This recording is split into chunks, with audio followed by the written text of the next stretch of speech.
Kunja Bihari Radha Madhava Kunja Bihari Gopi Jana Vallabha Girivaradari Gopi Jana Vallabha Girivaradari Gopi Jana Vallabha Girivaradari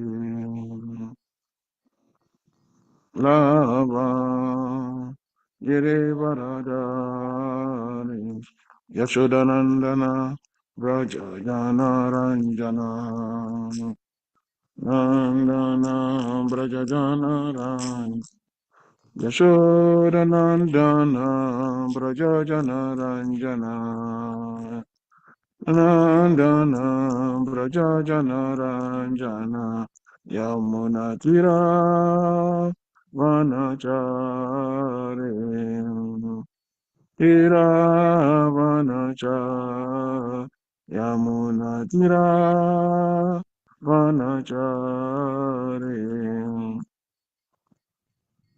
Vanacha Jayorada Madhava Kunja Vihari Radha Madhava Kunja Vihari Gopi Jana Vallabha Girivaradari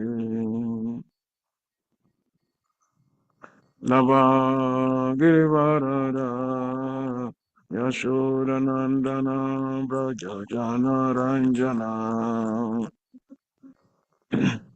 Brajajana Ranjana Yamuna Tira Vanachari Vanachari Shri Krishna Chaitanya Prabhu Nityananda Shri Advaita Gadada Shri Vasadi Gaura Bhatta Vrinda Shri Krishna Chaitanya Prabhu Nityananda Shri Advaita Gadada Shri Vasadi Gaur Bhatta Vrinda Hare Krishna Krishna Krishna Hare Hare Hare Rama Hare Rama Rama Rama Hare Hare Hare Krishna Krishna Krishna Hare Hare Hare Rama Hare Rama Rama Rama Hare Hare Hare Krishna Krishna Krishna Hare Hare Hare Rama Hare Rama Rama Rama Hare Hare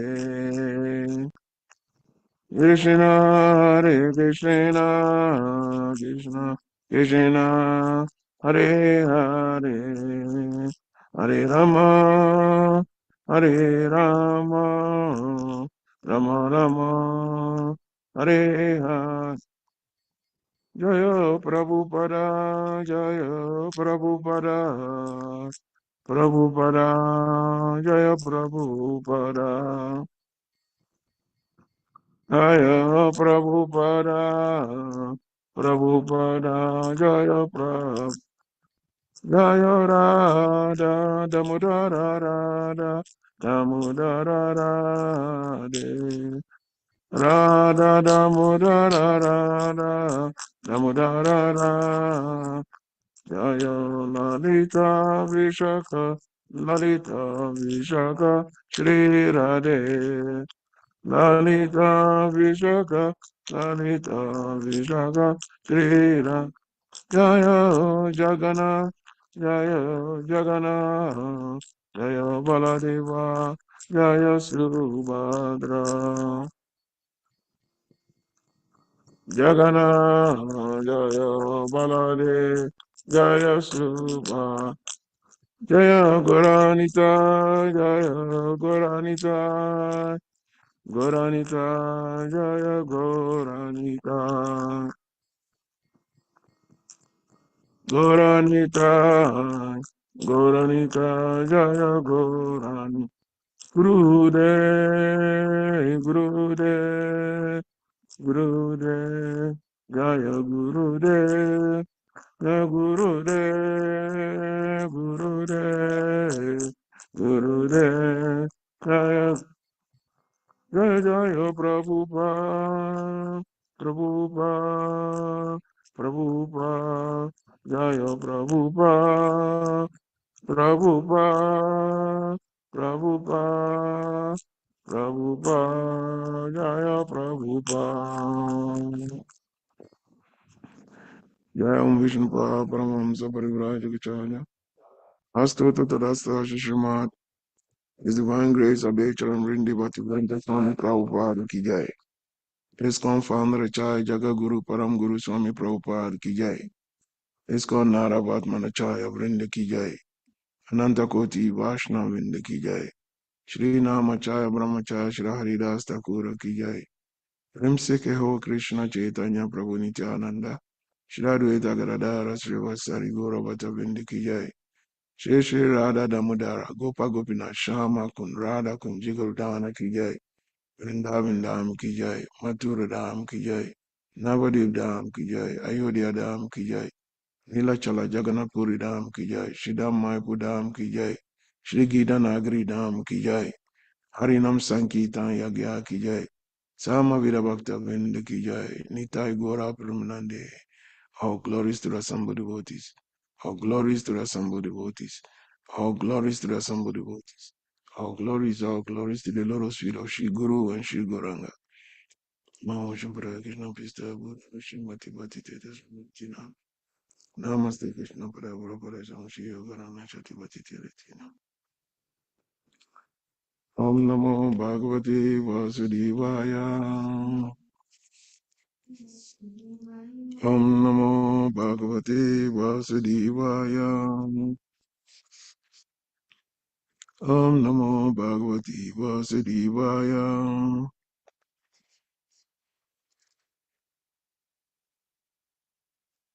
Thank you all for being here for this to discuss this Srimad Bhagavatam, the appearance of the demon Vitrasura. It's found in Canto 6, chapter 9, and today we are reading text 49.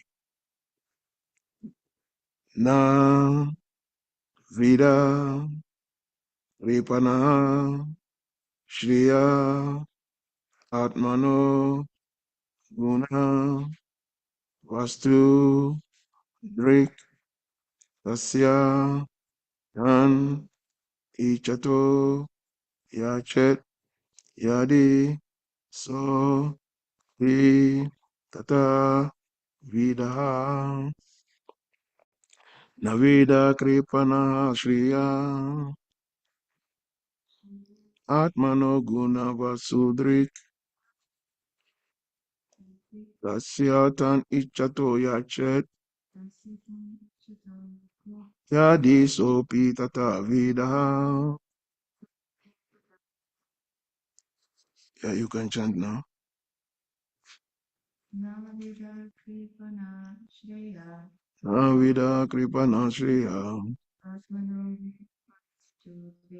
Atmano Guna Vasudrik Tasyatan Ichato Yachet Yasopi Tata Vida. Word to word translation. Na, not. Vida, knows. Kripanaha, a miserly living entity. Shreya, the ultimate necessity. Atmanaha, of the soul. Gunavasudrik, who is attracted by the creation of the modes of material nature. Tasya, of him. Chet, one bestows. Yadi, if. Api, he also. Tata Vida, of the kind. A foolish kripana who does not know his real self-interest. Translation and purport by Srila A.C. Bhaktivedanta Swami Prabhupada. Translation: those who think material assets to be everything or to be the ultimate goal of life are called mises or kripanas. They do not know the ultimate necessity of the soul. Moreover, if one awards that which is desired by such fools, he must also be considered foolish. Repeat responsibly. Those who think material assets to be everything or to be the ultimate goal of life are called mises or kripanas. They do not know the ultimate necessity of the soul. Moreover, if one awards that which is desired by such fools, he must also be considered foolish. Report: there are two classes of men, namely the Kripana and the Brahmana. The Brahmana is one who knows Brahma, the absolute truth, and who thus knows his real interests. The Kripana, however, is one who has the material bodily concept of life, not knowing how to utilize his human or demigod life. The Kripana is attracted by things created by the material modes of nature. The Kripanas, who always desire material benefits, are foolish, whereas Brahmanas, who always desire spiritual benefits, are intelligent. If a Kripana, not knowing his self-interest, foolishly asks for something material, one who awards it to him is also foolish. Krishna, however, is not a foolish person. He is supremely intelligent. If someone comes to Krishna asking for material benefits, Krishna does not award him the material things he desires.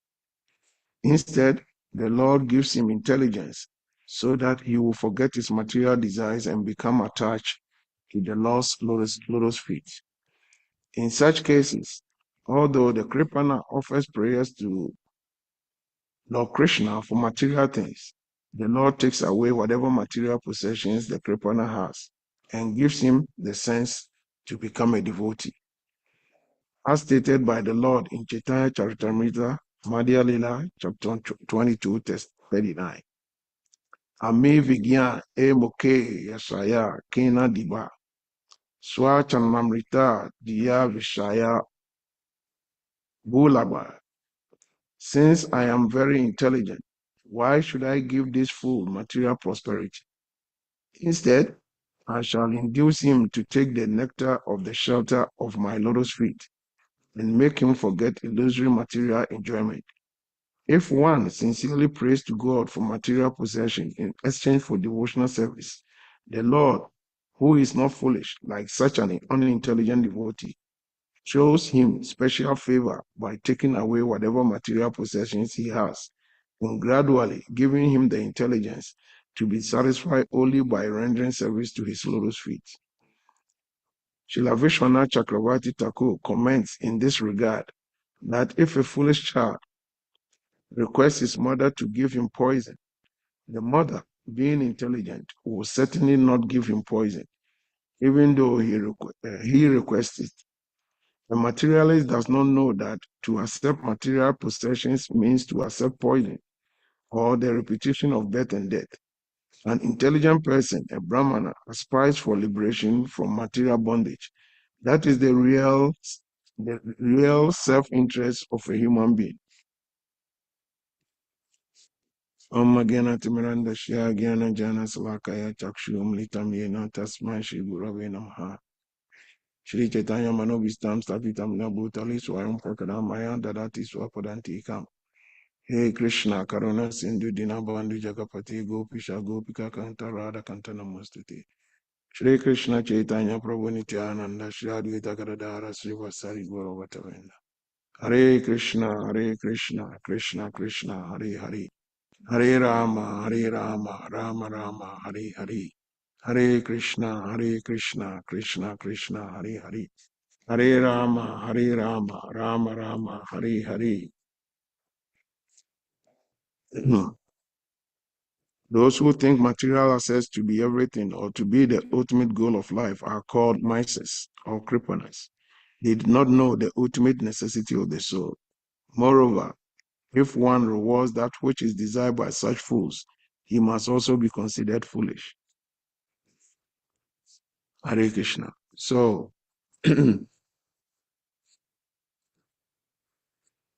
we are continuing with the discourse that is going on. And if we read the previous verses, we see how the demigods made prayers to the Lord. And their whole desire was for the Lord to help them be able to kill the demon Vitrasura. And so, in other words, the demigods approached the Lord for some material boon. And today, text is telling us how those who are always thinking that material assets is all in all. In other words, they think that material assets is the ultimate goal of existence. And we are being told that anybody who thinks like that is to be considered a miser or a kripana. And because they do not know the ultimate necessity of the soul. And the text goes further to explain how whoever awards such desires of by such fools is also to be considered foolish. And so in the purport, Srila Prabhupada was explaining how Srila Vishwanath Chakravarti, Srila Vishwanath Chakravarti Thakur is commenting in this regard that a foolish child requesting his mother to give him poison, the mother would definitely not give the poison to the child because the mother knows that it is not for the ultimate benefit of the child. So the mother will not give it. But instead, the mother will find something else to give to the child, which will be beneficial to the child.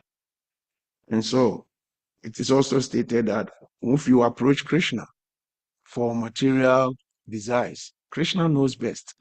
So Krishna will rather take your material desires, you take it away, and then give you the intelligence by which you can you can understand that service to his lotus feet is the ultimate goal of life.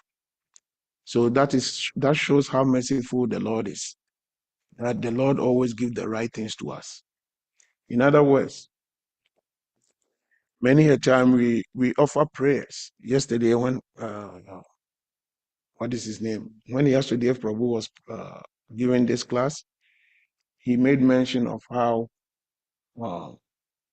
many a time we try to offer prayers, and because we don't know what is good for us, we offer the wrong prayers.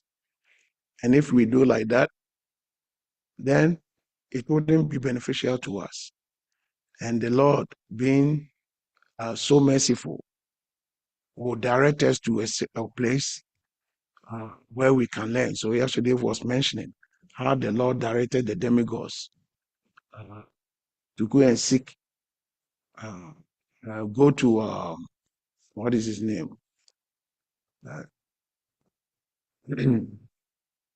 This devotee who and asked for his bones.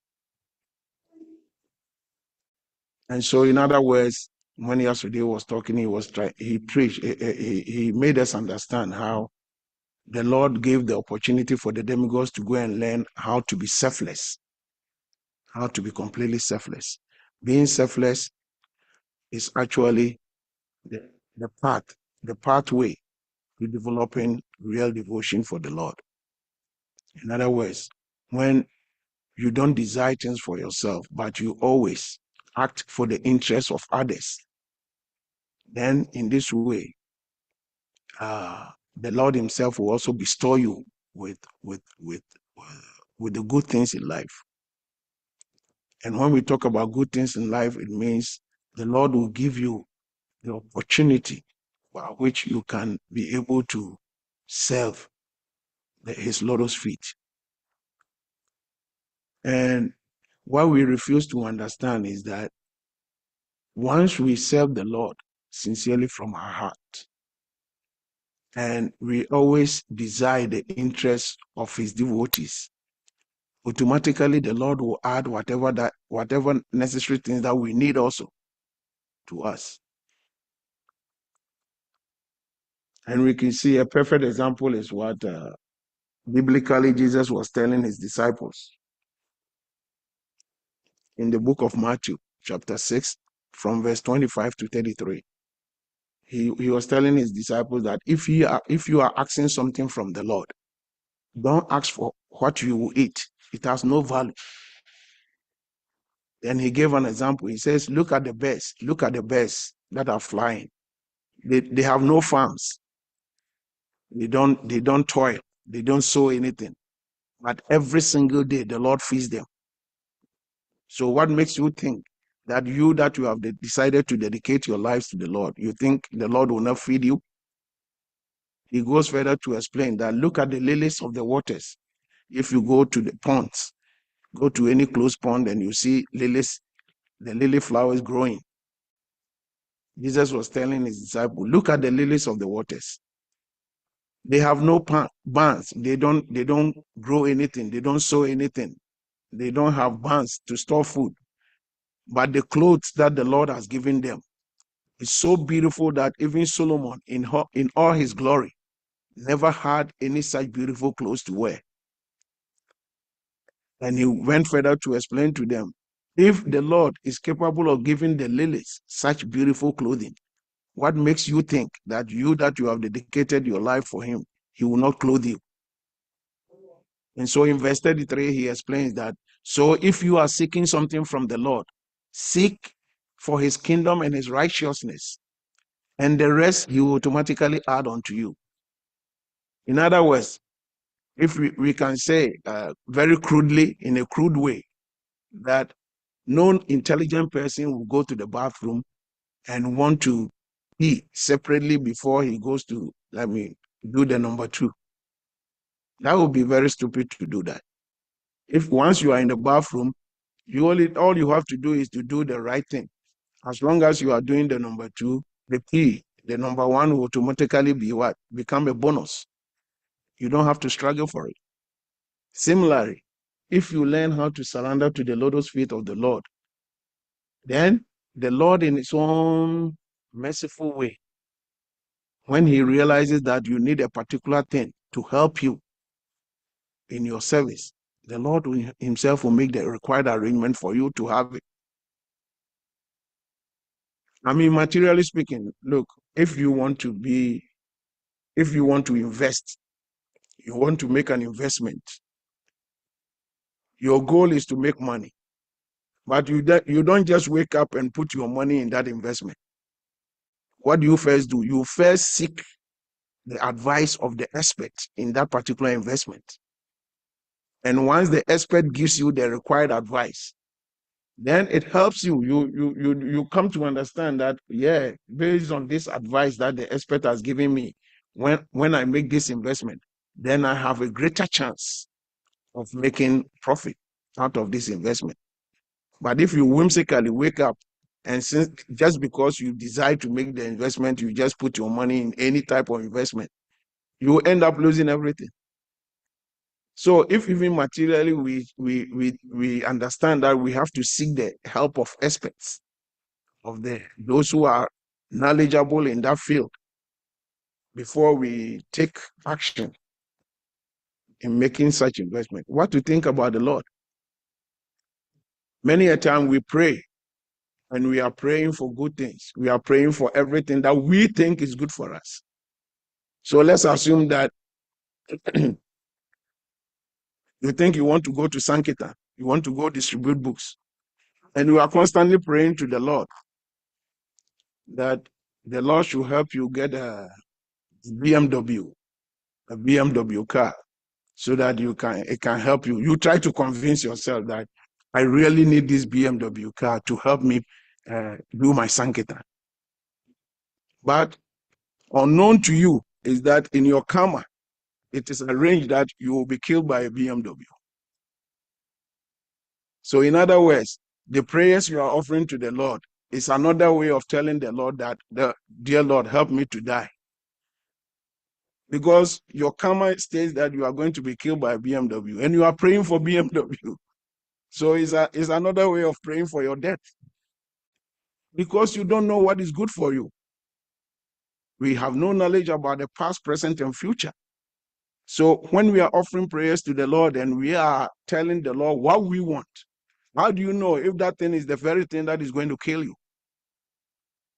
And that is why it is necessary for us to pray to the Lord that thy will be done. So if you are praying, if even you want to do Sankirtan and you are praying to the Lord that the Lord should help you do Sankirtan, you are praying, your prayer should be in the format that, oh, dear Lord, whatever you desire that is necessary for me to be able to do this Sankirtan, please let it come in my life. So if the Lord, in the Lord's desire, if the Lord realizes that, hey, no, this devotee's karma says that he must be killed by BMW. So I'm not going to offer him BMW, but I'm going to offer him a bicycle because the bicycle is very good. So he can use that bicycle to do the Sankirtan to accumulate more pious credits to balance off the debt that is going to come through BMW. So it's when we are asked to pray for the Lord's will to be done, it's for our own good. Because if you pray for the Lord's will to be done, then in that way, whatever the Lord thinks is good for you, that is what the Lord will let happen in your life. And because the Lord knows everything, he knows the past, he knows the present, and he knows the future, he will always offer you the best things for your own good. And so we don't have to always be trying to desire this and desire our own, trying to push our own desires. Because if we do, we may end up putting ourselves in a very bad situation. And so, and the more you become very devoted to the Lord will give you the required intelligence. If even it's a material thing that you desire, the Lord himself will give you the intelligence to seek for the right things that will help you in your life. And we see a perfect example in the life of Savitri. If we read the Mahabharata, the story about Savitri. Savitri was such a devoted wife to his husband, Satyavan. And when Savitri Savitri's father, Ashwapati, asked her to go seek for a husband, Savitri went round the universe looking for a husband. Finally, he came to the father and told him, oh, I found somebody that I love. But when she came to the palace to tell her father that I found someone that I love, that I want to get married to, somehow the other Narada Muni was there with the father. Narada Muni had come to visit Savitri's father. And so Savitri said, well, I found someone. His name is Satyavan. I want to get married to him. And Narada Muni said, oh no, this is a bad choice. This is a bad choice. because Satyavan is destined to die in 1 year. Satyavan is destined to die in 1 year. And Savitri was like, oh my God, but he's the one I like. If even he has to die for 1 year, that's okay. It's my choice. But Savitri was such a devoted person to the Lord. So what happened?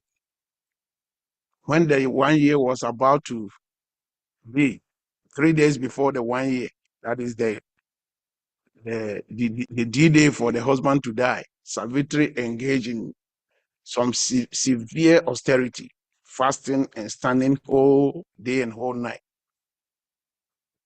praying to the Lord for the Lord to give her the strength and the knowledge, the know-how, how to deal with the situation. And so, finally, the third day came and Yamaraj appeared to take the husband away. So as Yamaraj was taking the husband away, Savitri was following Yamaraj. And Yamaraj kept asking her, why are you following me? And Savitri said, because there's something that baffles me. I don't understand. Usually when someone is leaving the body, it's your servants who come to take the person. So why are you here yourself? This bewilders me. I don't understand it. Can you explain it to me? And Yamaraj said, you are really intelligent for you to ask such a question. And Savitri went on asking some really, deep questions to Yamaraj. And Yamaraj said, because of the dedication and the spiritual know-how, how you are asking me these pertinent questions, to the extent that you are even asking me why I have to be here personally to take your husband. The reason why I'm here personally to take your husband is that your husband is a pure devotee of the Lord. And for a pure devotee of the Lord to be taken, I don't send my servants. I come myself to take him back home. But because you have asked such intelligent questions, I want to give you a boon. I want to give you a benediction. But the benediction I'm going to give you, don't ask for the soul of your husband. That shouldn't be part of the benediction you ask. Don't ask for the soul of your husband. Ask me 3 boons, and I'll grant you the boon. Meanwhile, Satyavan's father, that is Savitri's husband, the father was a king, but there had been a coup d'etat, and the dissidents have, sent the father to the forest. And whilst in the forest, the father became blind. So the father-in-law is blind in the forest with them. The husband is about to leave, is leaving the body, is passing away. And so when Yamaraj said, ask for 3 boons, then Savitri said, how intelligent the devotee of the Lord is. Savitri didn't ask anything for herself. The first boon he asked is, restore my father-in-law's sight. And Yamaraj said, and it happened. And she said, your second boon.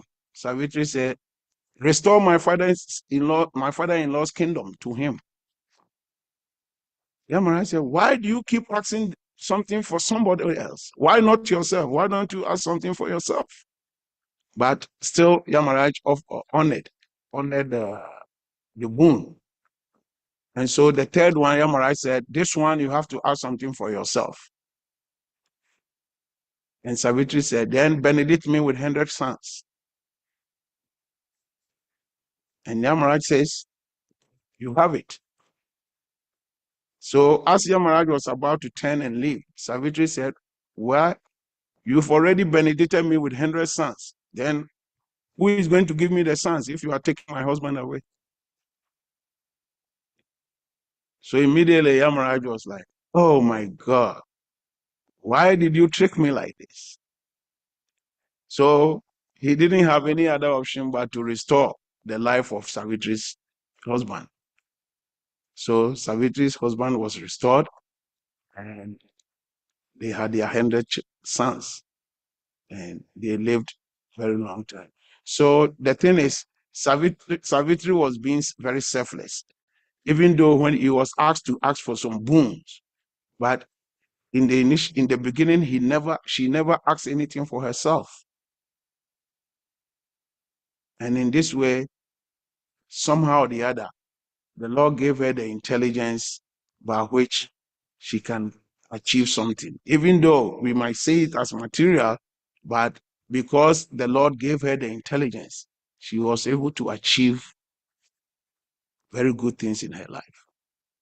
Similarly, if we dedicate our lives to the Lord and we always try to be selfless a little bit, if even we can't, we just try a little bit to be selfless, not always thinking about ourselves, but thinking about the, what do we call it?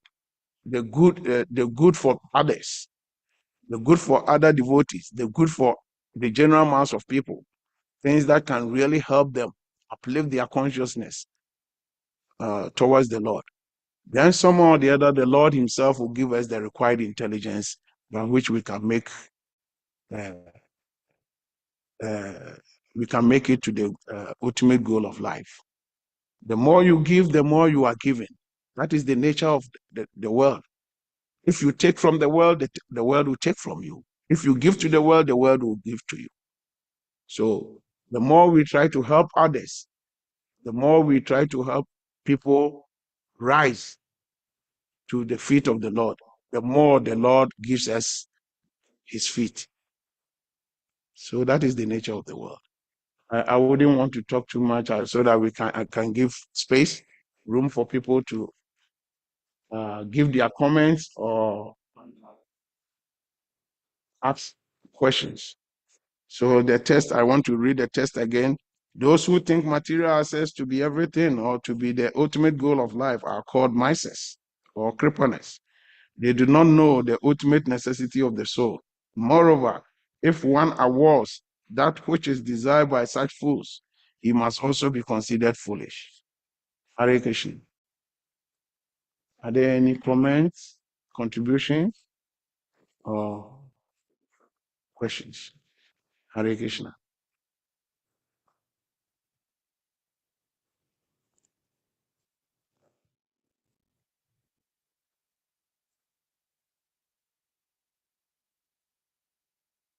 So if anybody has a contribution, if anybody has a comment, please, let's hear your comment.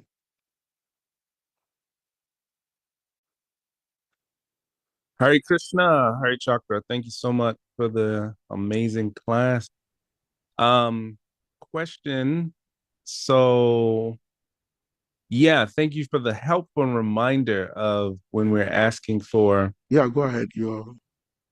when we're asking for material, um, it may Can not hear. be in our best interest. So, What was in the name that, of who? oh, can you hear me? Savitri. Okay. Oh, maybe somebody. My question was she able to ask these and have the intelligence because she was asking for the intelligence, or from the Lord, or she was so selfless that it was just automatically granted to her? Yeah, wise question is that Savitri, was he able to achieve whatever he was achieving because he asked for the Lord for the intelligence to do that, or the Lord what? The, She was selfless. yeah, because the Lord granted the intelligence because he was selfless. Yet Savitri was a pure devotee of the Lord. He was so dedicated to the Lord all her life, and that is the one of the reasons why uh, when she even decided to get married, she was not much worried about the lifespan of the husband, even though she knew that the husband had to spend 1 year on the planet, but she didn't care about that. All she wanted is the good qualities she saw in the husband. The husband was also a devotee of the Lord, and that was all what she was considering. And because she was so dedicated to the Lord, automatically the Lord gave her the intelligence. Because Krishna himself has explained in Bhagavad Gita that from me comes knowledge, remembrance, and forgetfulness. And if you desire to know me, I'll give you the required knowledge and by which you can understand me and come to me, right? And if you want to forget me, then I'll give you forgetfulness. So the more you try to serve the lotus feet of the Lord, automatically the Lord gives you the required intelligence that can help you to even sustain yourself here in this world. So the Lord never lacks. The Lord is always ready to help us as long as we want to give ourselves to his lotus feet. He's ready to help us. I mean, come to think of it, if you have a child and the child is doing everything possible to do the right thing, you as a parent, don't you automatically desire to help the child? So if even like there is a statement in Matthew chapter 7 from verse 7, Jesus was saying, knock and it shall be opened, ask and it shall be given, seek and he shall find.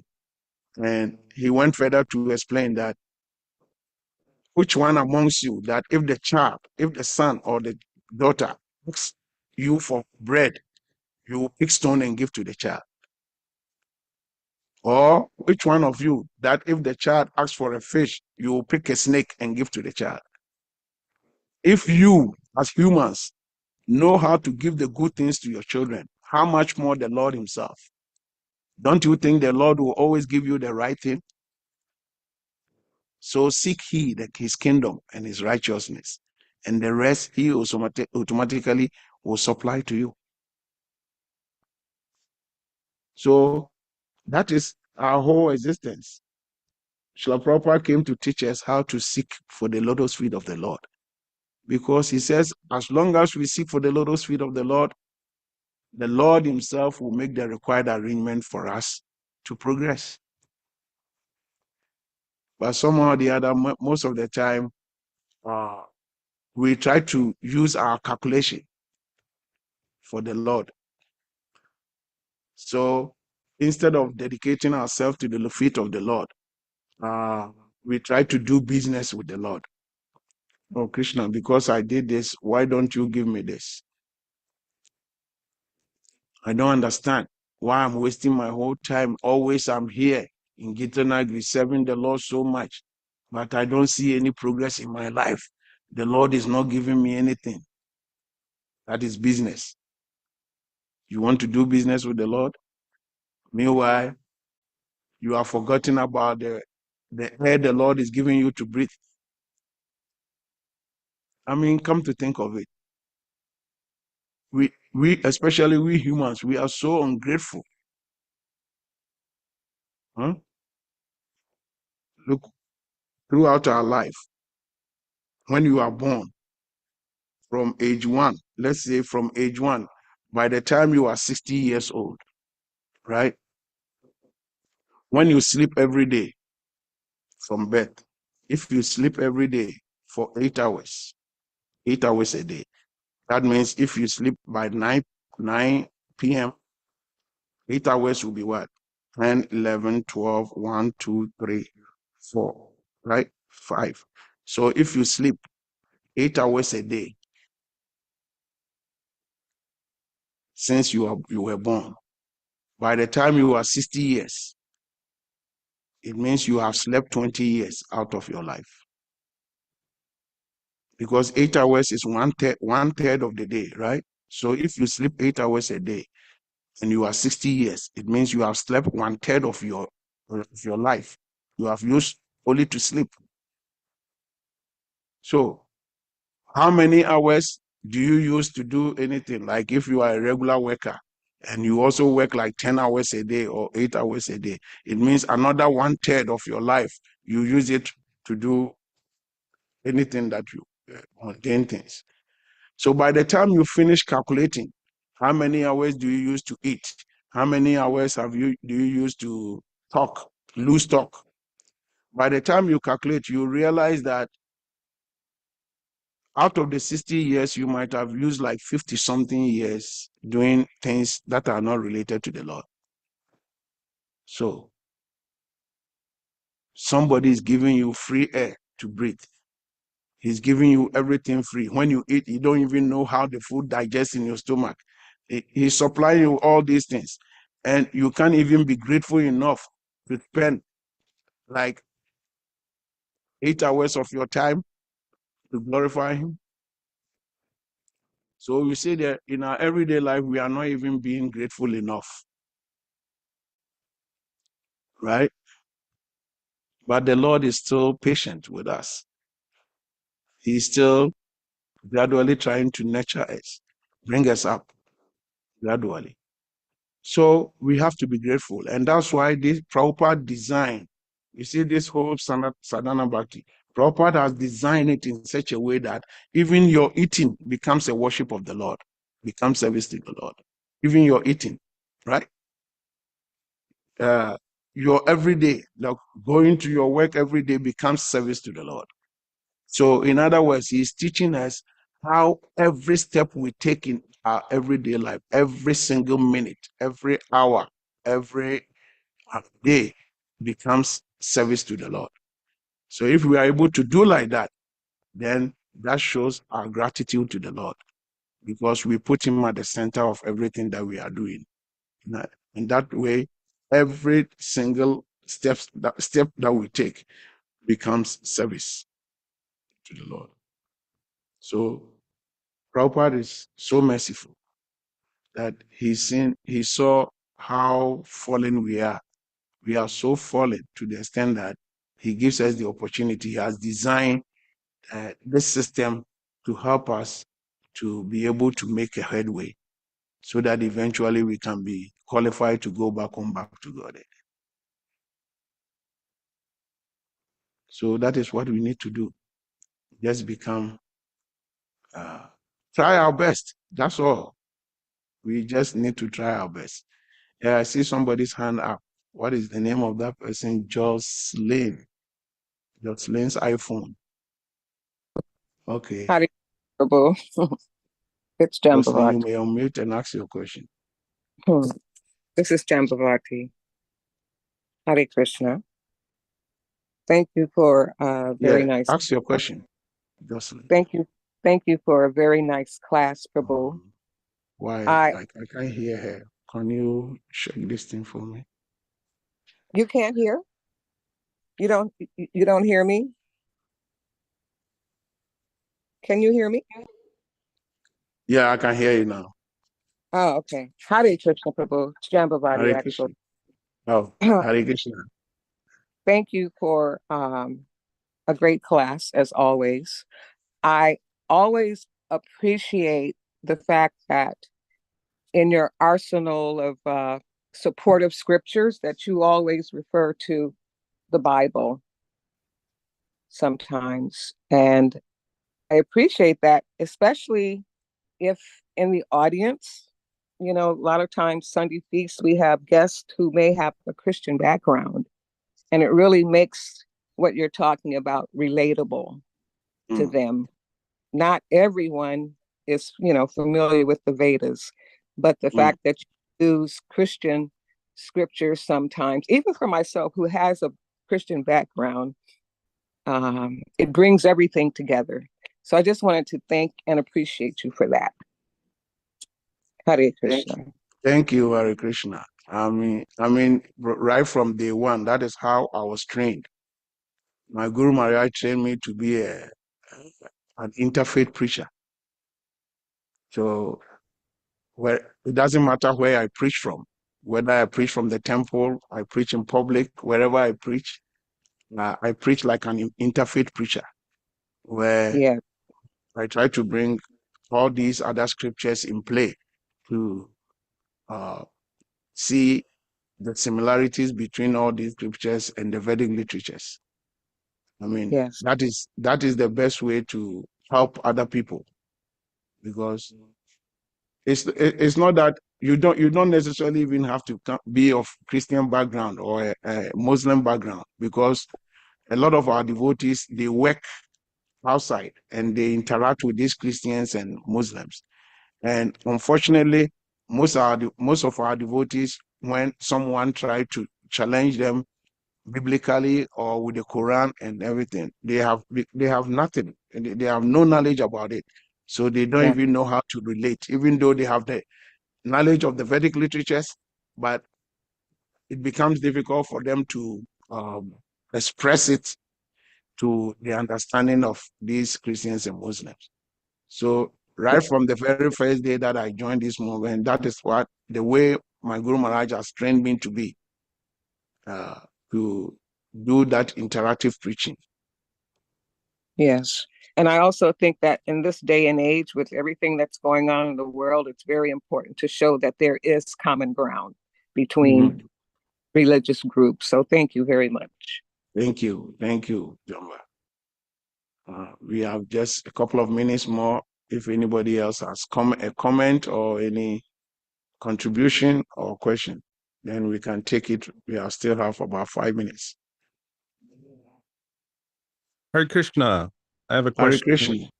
All Hare right. Chakra, thank you so much for your class. You just spoke about intelligence, Krishna giving us intelligence when we're able to pray sincerely. Could you talk about how do we decipher? So when we pray sincerely and we receive intelligence, let's say that the answer that we receive is some sort of um, some sort of material endeavor, but it is to serve Krishna more. Like, let's say that answer is like, go do this thing in the material world.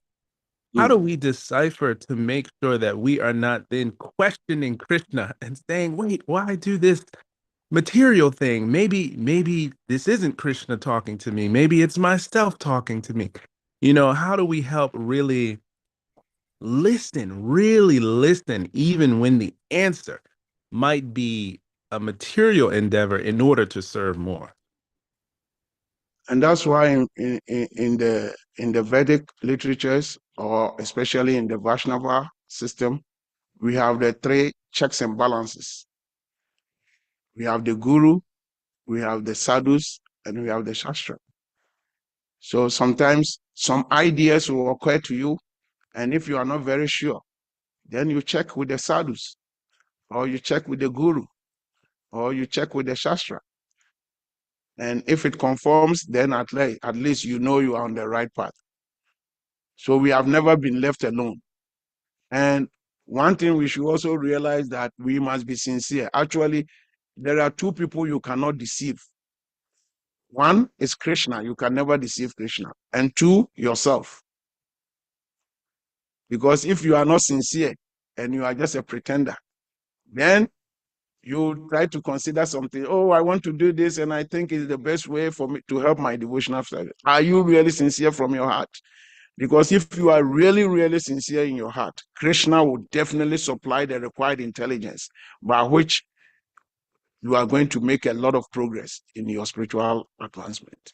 So the easiest way to check to see whether that idea that you have, whether it's the right idea or not, is to use the 3 check and balances: Guru, Sadhu, and Shastra. Yes, thank you. Yeah, thank you. I hope I made sense. I made some sense. Hare Krishna. Hare Krishna. Jai, I just want to thank you very much for the wonderful class today, Prabhu. You put things in such a easy perspective to understand, and how you laid out what Srila Prabhupada has given us, and how we can utilize this system to maximize our time and our energy in focusing on becoming a devotee, becoming surrendered to Srila Prabhupada and to Guru and to Krishna. Thank you very much for this wonderful class. Haribol. Thank you, Ajamil. Thank you. Now our time is up. Tantaram Srimad Bhagavatam ki jai. Oh, glory, Shishi Radha Damodara Lalita Vishaka Jagannath Baladev Subhadra Shishi Gonita ki jai.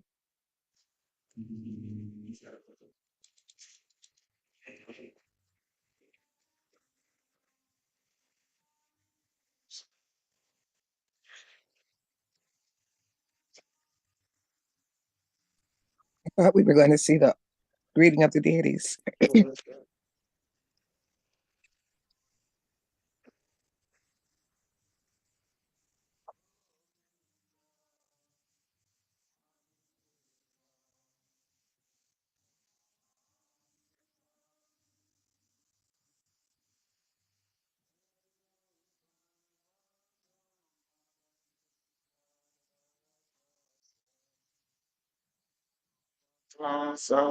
Sita Buddha Sudha